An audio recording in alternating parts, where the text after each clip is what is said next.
Saturn has the most famous ring system. They were first observed at least as far back as 1610 by Galileo, but they were not identified properly as rings until 1655 by Huygens. So even with telescopes of the 17th century, the ability to detect and recognize rings was there. However, that is really only true for the inner parts of Saturn's rings. Saturn's rings extend well beyond what is clearly visible with amateur telescopes. There are other, outer, barely visible parts of the ring system discovered much later, and they are relatively unknown, so they will be covered later in the video. Besides those parts, the rings of Jupiter, Uranus and Neptune will also be covered because they are significantly less known compared to the main parts of Saturn's rings. But there are ring systems out there in the solar system that are even more obscure. The objects themselves which have those rings are also pretty unknown, so let's start with those. Quaoar is a dwarf planet with an average diameter of 1090 kilometers. That is a lot smaller compared to the Moon, which has a diameter of 3,474 kilometers. It is also smaller than Pluto, which has a diameter of 2,376 kilometers. But it is slightly larger than the dwarf planet Ceres, which is in the asteroid belt. Ceres has a diameter of 946 kilometers. Quaoar is a Kuiper belt object, so it is located at a similar location to Pluto. Although it doesn't get as far away from the Sun as Pluto does, it has a much more circular orbit that is, on average, quite a bit further away from the Sun than Pluto is, at a distance of about 43 astronomical units, meaning it is 43 times further away from the Sun than the Earth is. This distance is also why it needs 288 years to complete an orbit around the Sun. The discovery of Quaoar's rings was announced in February of 2023 by the European Space Agency. However, it was suspected that it had them for a long time before the announcement. Various telescopes all over the world observed Quaoar between 2018 and 2021. Specifically, the moments which were being sought after are the ones where, from our perspective, Quaoar passes in front of a distant star. This is called occultation. When this happens, Quaoar obviously blocks the light coming from the star, but its rings can also block the light coming from the distant star. That's how they were detected. This first observed ring is called Q1R. Its width remains somewhat uncertain, but it is estimated that it is between 5 and 300 kilometers. But the weirdest thing about this ring is that it is about 4,050 kilometers away from Quaoar.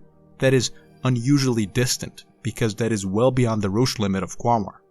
The Roche limit is the point at which a smaller object is torn apart by the larger object under the gravitational influence of the larger object.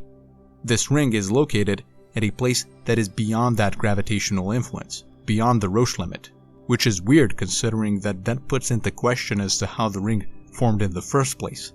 But a second problem with that great distance is that if a ring is beyond the Roche limit, some studies from around the year 2000 suggested that should then cause for the ring material to coalesce into a single body, a moon, and that should happen on the timescales of just 100 years.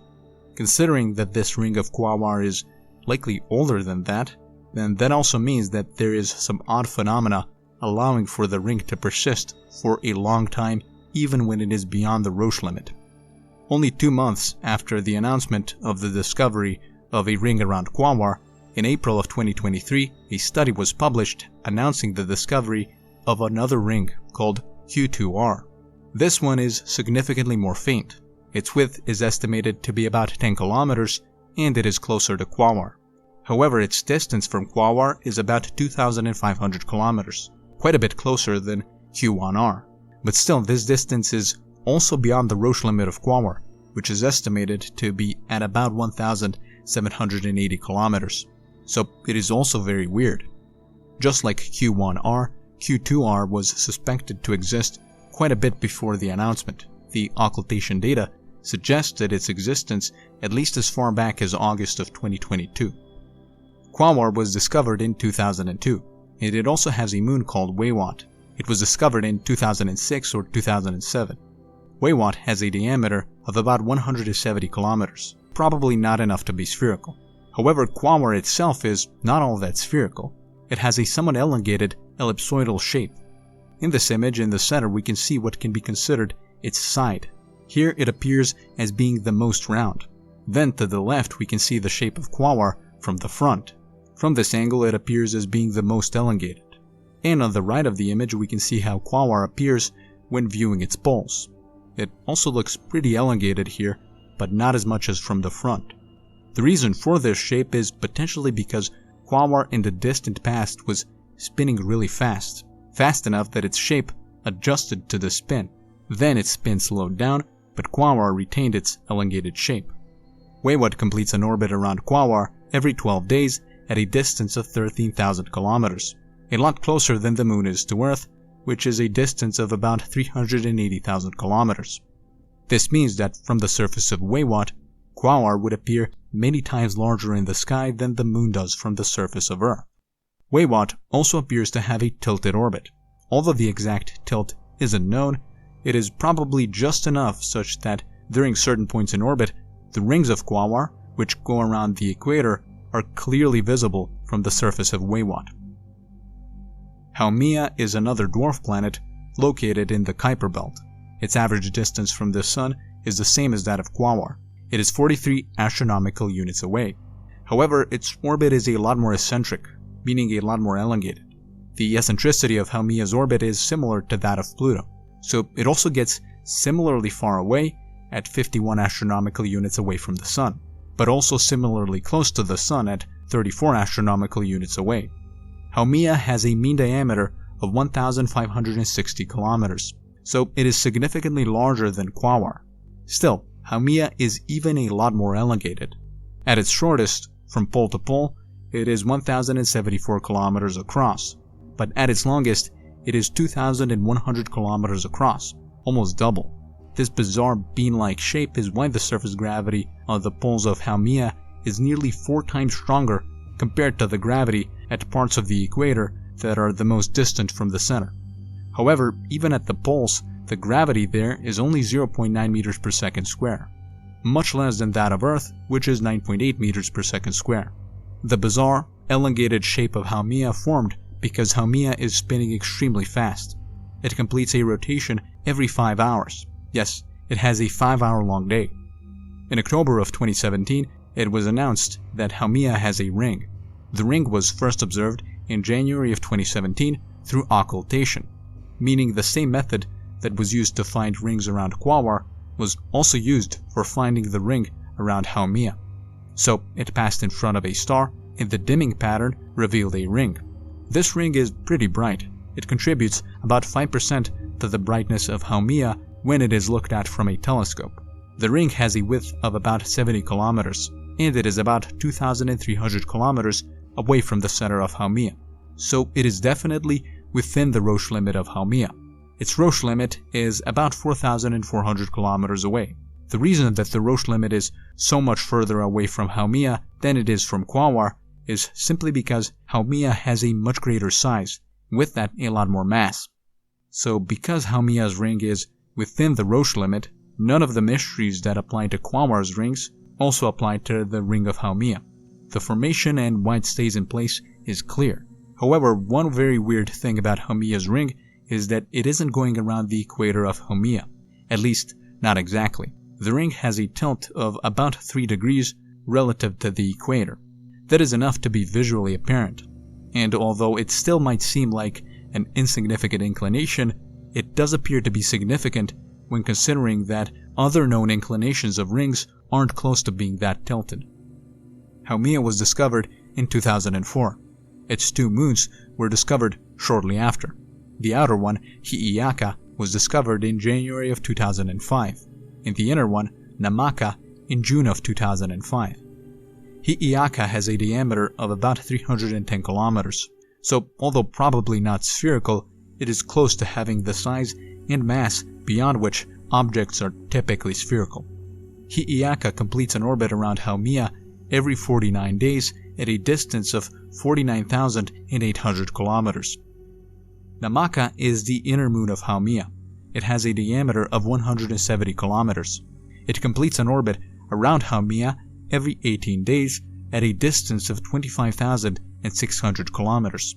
Given this close distance of Namaka, Haumea would appear many times larger in the sky than the Moon does from Earth, while from Hi'iaka, Haumea would appear a few times larger in the sky than the Moon does from Earth. On top of a better view of Haumea, from Namaka, the ring of Haumea would be much more visible, not just because it is much closer to it, but also because the orbit of Namaka is very tilted in relation to the equator of Haumea and also in relation to the ring. So from many points in orbit, an almost top-down view of the rings would be present. Chiron is an object located typically between the orbit of Saturn and Uranus.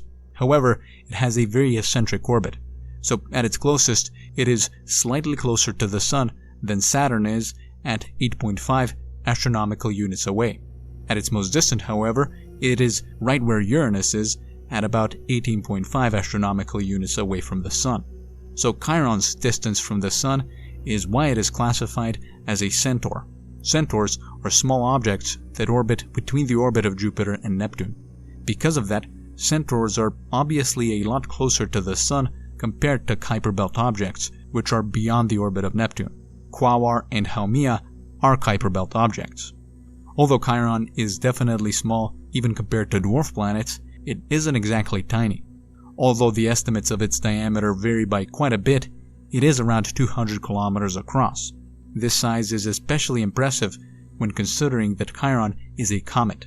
It exhibits the typical comet characteristic of suddenly getting a lot brighter and getting a tail. And that is because, like other comets, on its surface, some sort of ice sublimates at times, and that ice probably isn't water, as Chiron is too far away from the Sun for the sublimation of water ice to be significant enough to produce a difference in brightness. Rather, some other type of ice that more easily sublimates at frigid temperatures creates the tail and the brightness increase. Possibly that ice is carbon dioxide. Chiron was discovered in November of 1977. However, the object was photographed at least as far back as 1895. Still, at the time it simply wasn't noticed. But finding Chiron in these really old photos allowed for a pretty quick determination of its orbital path, because after all it needs 50 years to complete an orbit. And in the cases where the orbital period is very long, old data is very useful for orbital determination. Otherwise, waiting for a long time is a necessity. The possibility of a ring on Chiron was announced in 2015. Old occultation data was used to examine the evidence of a ring. At the time, the data from the occultation was misinterpreted as a typical behavior of a comet, but a later interpretation of the occultation data explained it as rings. One odd thing that was observed is that, at certain times, the spectrum of Chiron strongly suggested the presence of water ice, while at other points, the spectrum indication of water ice was much weaker. What easily explains this is rings. When Chiron's rings were observed from its thin sides, less of the water ice spectrum present on the rings was reaching us on Earth, while when Chiron's rings were observed from positions that were closer to the top view, more of the water ice spectrum was reaching the Earth. The presence of a ring also explains why the size data of Chiron varies so wildly between different telescopes. Even when ice doesn't sublimate, it is easy to get different size estimates because Chiron is going to be observed from different angles. When it's from the side, the rings of Chiron aren't as apparent, leading to a lower brightness, which then leads to a lower size estimate. When Chiron is observed more from the top view of the rings leads to a greater level of brightness for Chiron, which then leads to a greater size estimate. The ring is about 326 kilometers away from the center of Chiron, so very close. Its width is about 8 kilometers. However, the size and distance of this ring appears to vary somewhat over the years. It's surprisingly a dynamic ring system. It currently isn't known as to whether or not Chiron has moons, but there definitely is a possibility. The material of Chiron's rings might be contained by a nearby moon, possibly that allows for the ring to be stable. It might be the case that Chiron doesn't have a single ring. Rather, there are indications that what appears to be this single ring is actually two rings that are just very close to each other, separated by a small gap that is a few kilometers wide. Also, Chiron is currently the smallest known object known to have a ring or rings. Chariklo is another centaur, and just like Chiron, it is also located between Saturn and Uranus, but it has a slightly less eccentric orbit. At its closest to the Sun, it is 13 astronomical units away. At its most distant, it is 18.5 astronomical units away.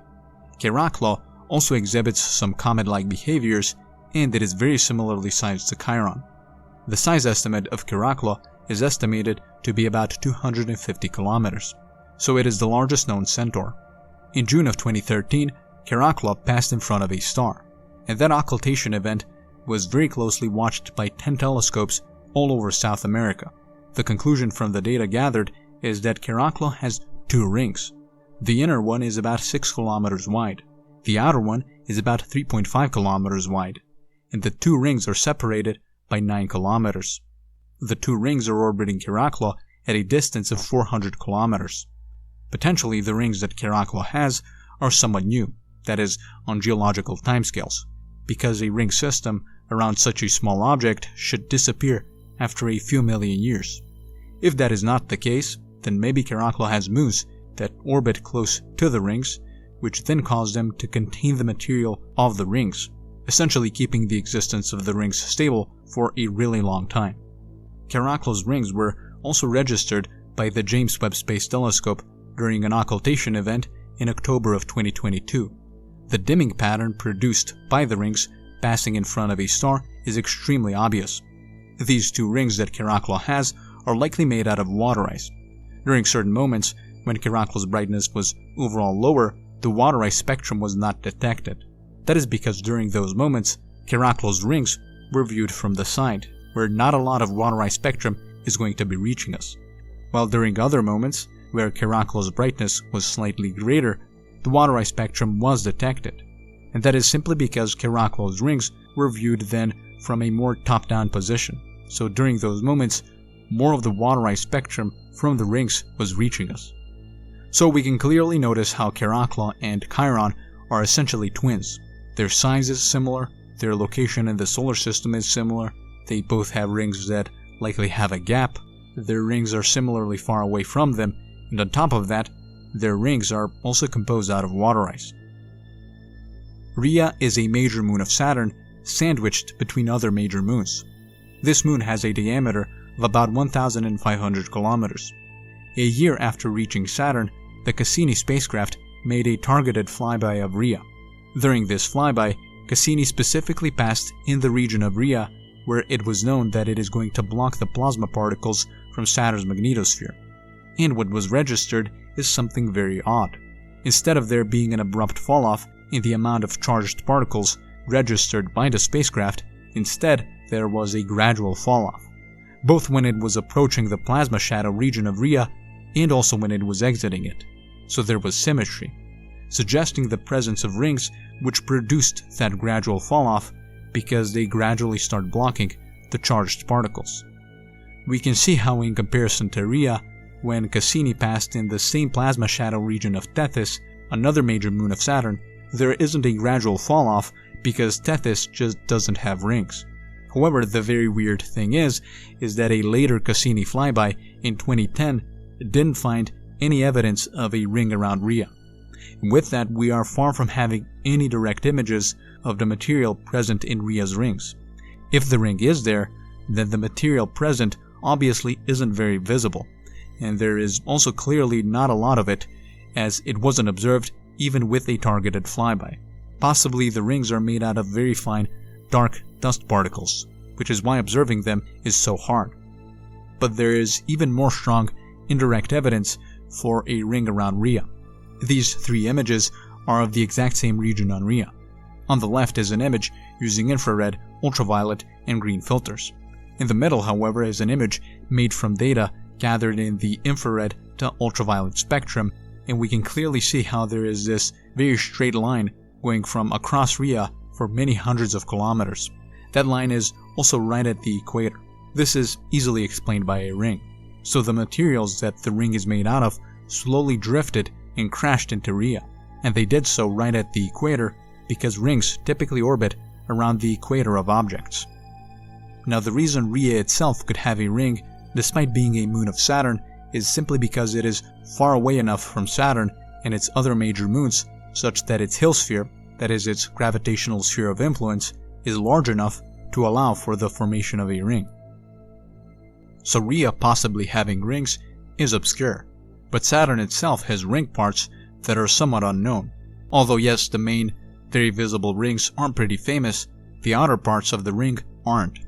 Saturn's F-ring is the outermost clearly visible part of the ring. It was discovered as late as 1979 by the Pioneer 11 spacecraft, the first spacecraft to visit Saturn. The F-ring is about 140,000 kilometers away from Saturn.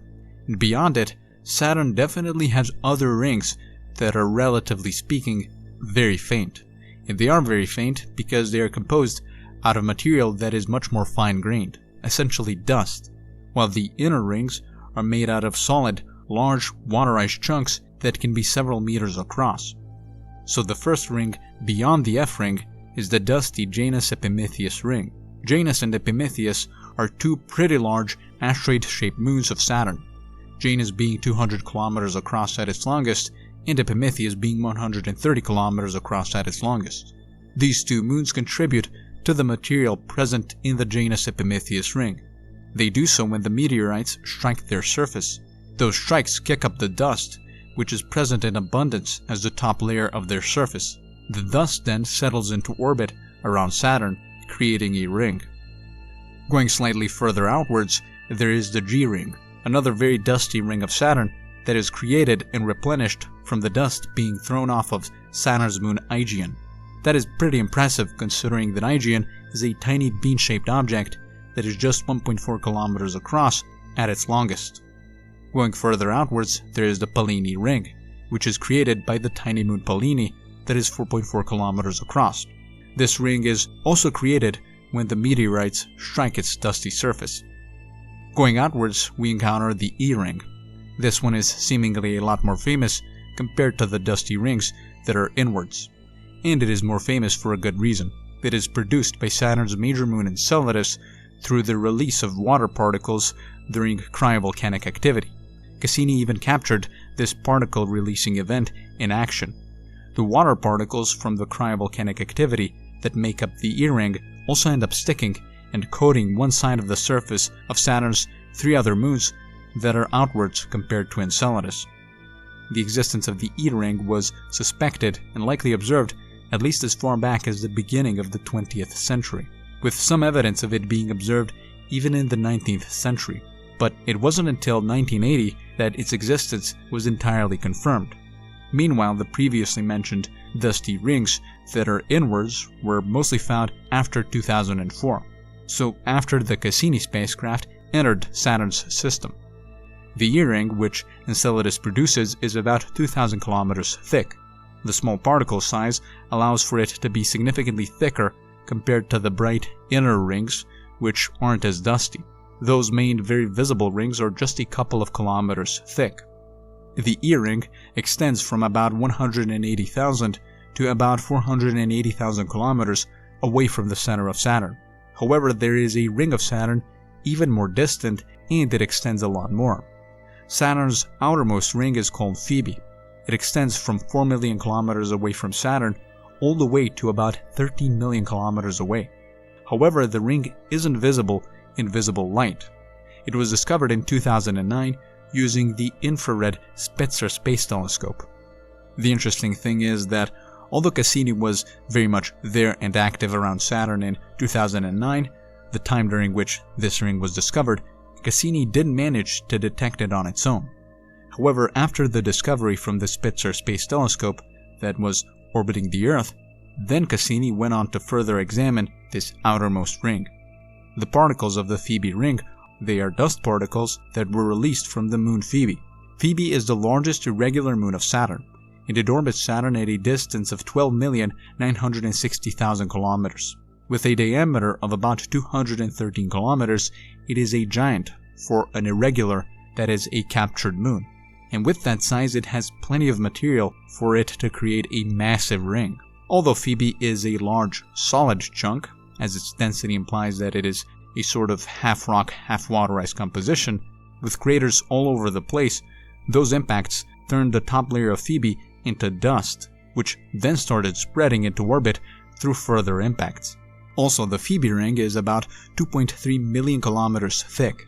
Its thickness is greater than the width of all of Saturn's inward rings combined. Jupiter's rings were officially discovered in 1979 by the Voyager 1 spacecraft. However, a couple of years before, it was suspected that Jupiter had them. Jupiter has 4 rings. The innermost one is called the Halo ring, and it is incredibly close to Jupiter. It starts at a distance of 92,000 kilometers away from the center of Jupiter, and it ends at a distance of about 122,000 kilometers away from the center. This is also the thickest ring that Jupiter has. Its thickness is about 12,500 kilometers. It is a puffy, dust-rich ring with size particles being less than the width of the thinnest type of hair. Likely originates from the bigger main ring that is outwards. However, there is still clearly a difference in the size of dust particles, which is why the halo ring leans on being more blue and why it is less visible. Seemingly, for some reason, a specific type of dust particle ends up in the halo ring, going from the main ring. The main ring of Jupiter starts right where the halo ring ends, and that is at a distance of 122,500 kilometers away from the center of Jupiter.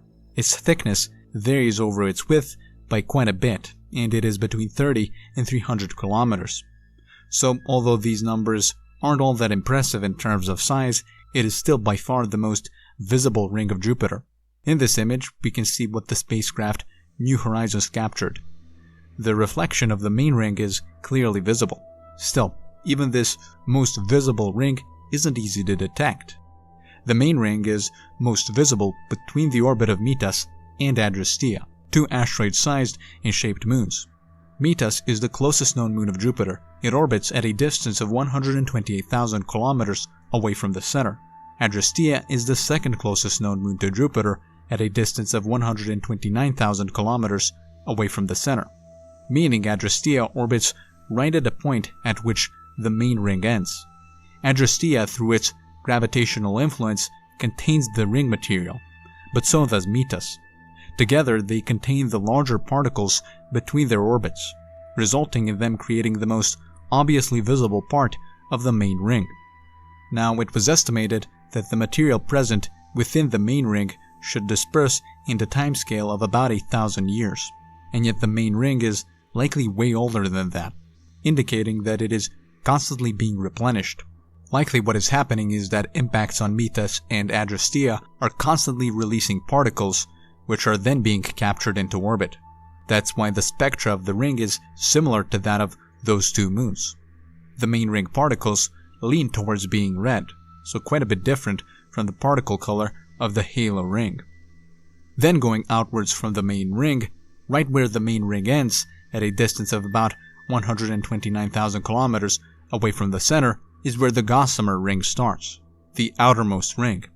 The Gossamer ring ends at a distance of about 226,000 kilometers away from the center of Jupiter.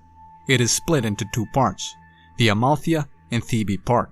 Amalthea and Thebe are 2 non-major, asteroid-shaped and sized moons of Jupiter. These 2 contribute material to the Gossamer ring through impacts on their surface. Amalthea is at its longest 250 kilometers across, while Thebe is 116 kilometers across. And yet, despite being much larger than Metis and Adrastea, the ring that they form isn't as impressive. Although it is a lot more extensive, it is also many times fainter than the main ring. At least a century before the certain discovery of Neptune's rings, it was thought by some that they exist. The Voyager 2 spacecraft, which did a flyby of Neptune in 1989, finally confirmed and imaged with certainty the rings around Neptune. This image of Neptune's rings was captured by the James Webb Space Telescope in 2022. The near-infrared camera used allowed for a very clear observation of the rings, including the fainter parts of it.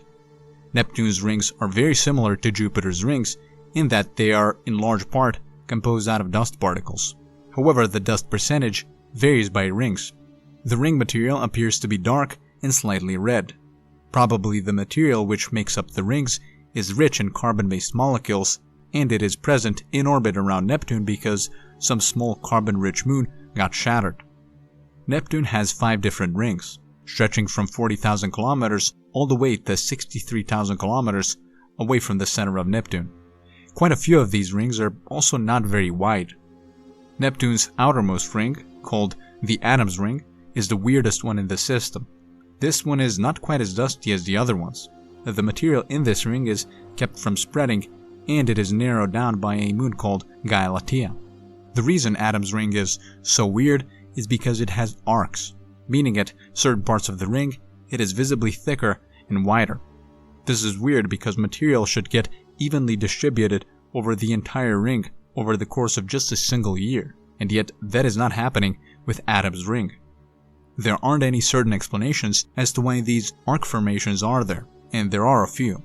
One of them states that there are tiny moons keeping the arc material confined, but that isn't proven. Uranus's rings are much brighter than that of Neptune and Jupiter. However, they still pale in comparison to the rings of Saturn. It's hard to see them in real color. However, using the near-infrared camera on the James Webb Space Telescope, this image was captured of Uranus in 2023, and with this instrument, the rings look very impressive.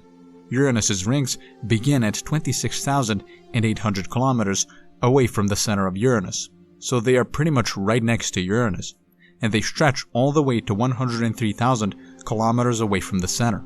There are 13 of them, and many of those 13 are extremely thin, both in terms of thickness and width. Likely that is a result of the many inner asteroid-shaped moons of Uranus keeping the ring material confined within a very narrow band. Unlike Neptune and Jupiter, which have rings that are very dusty, the majority of Uranus's rings are not dusty. So in this way, Uranus's rings are similar to Saturn's inner, visible main rings. So instead of the material being tiny dust particles, the material of Uranus's rings is chunks, some that are several meters across. These chunks that make up the ring appear to be very dark, which probably contributes to the low visibility of the rings in real color. This dark material that makes up these rings is probably dark because it is rich in carbon-based molecules. So obviously not every ring system covered in this video is equally unknown, but compared to Saturn's main very visible rings, they are all pretty obscure. Now, all of the rings covered in this video were in solar system, and yet there are certainly vast ring systems outside of the solar system, probably some that are even more impressive than the ring system that Saturn has. When examining some exoplanets through 2 different methods, one which reveals the size and the other which reveals the mass, a list that was formed over more than 2 decades shows that there are plenty of exoplanets with a suspiciously low density, far lower than that of Saturn. This indicates that possibly, for at least some of these stunningly low-density exoplanets, what is happening is that when they pass in front of a star and cause dimming, their rings also pass in front of a star, leading to a size estimate that is far too big, which then also leads to a density estimate that is far too low. So we probably already detected at least a few exoplanets with impressive Saturn-like ring systems or better. Sadly, we just can't easily confirm the existence of those rings. Eventually, however, that is probably going to happen, and when it does, the list is going to keep growing and growing, eventually leading to a point at which many of those ring systems are going to become quite obscure. So that is a topic that potentially awaits us in many decades. But for now, obscure ring systems in the solar system is the best we have.